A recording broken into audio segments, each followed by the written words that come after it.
Kuna picha pamoja na video ambayo inamuonesha mkurugenzi wa kampuni ya J-Root Investment Yoel Gasira akionyesha gari ambalo pembeni limeandikwa J-Root, na watu wengi wameposti picha hii tena wakichukua pamoja na hii video ambayo inaonekana, na wakianza kutembeza sehemu mbalimbali wakipongeza kwamba Simba tayari imepata basi lake jipya kutoka kwa mwekezaji. Lakini haya ni makosa. Hili gari ambalo unaliona hapa, hili ni gari aina ya Golden Dragon kama linaonekana vizuri hapa.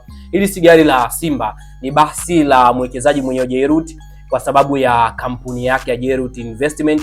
Gari hili litakuwa lina majukumu mbalimbali ya kiofisi pamoja na kwenye suala la kuuza jezi pia litakuwa linatumika. Lakini kwa upande wa Simba Sports Club, basi la Simba tayari lipo njiani, lakini J-Root mwenyewe amezungumza kwamba basi la Simba litakuwa ni kama lile la Azam FC Iriza, ila tofauti ni kwamba basi la Simba litakuwa kubwa kuliko la Azam FC. Kwa hiyo hili ambalo linaonekana na picha ambazo zinatembea sana pamoja na video, sio basi la Simba, ni basi la J-Root Investment kwa sababu ya bidhaa za J-Root pamoja na jezi na mambo mengine. Basi la Simba lipo njiani na siku yoyote litatua nchini, na litakapotua basi tutaona picha, lakini pia tutaona zile tour ambazo zitaanza kufanyika kama sehemu ya kulionyesha basi jipya la Simba. Lakini hili linaloonekana sio basi la klabu ya Simba. Kama kuna sehemu umeona wakizungumzia kwamba hili ni basi jipya la klabu ya Simba, hapana, nakataa, hili sio basi la klabu ya Simba kwa sababu basi hili ni aina ya Golden Dragon. Basi la Simba ni aina ya Iriza.